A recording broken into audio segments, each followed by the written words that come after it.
Welcome back to another technical video. Today we're going to be going through your question, answering it, and hopefully finding that solution. Guys, remember to stay just a little bit crazy like me, and hopefully you get to that resolution. Now, let's continue on to the video.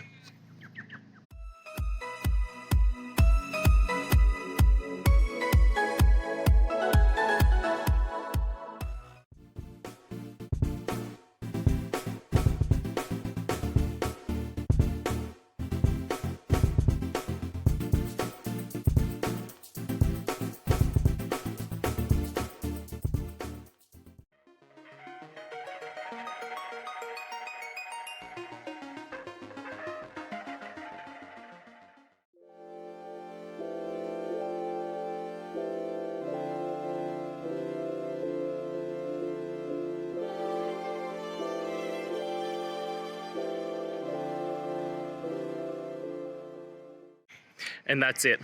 I hope that that's helped find the solution that you're looking for. And if it did, please, I'd appreciate it if you hit the subscribe button. Every time you hit it, it really helps. Now, I'll see you next time you need some technical help. And until then, have a good one.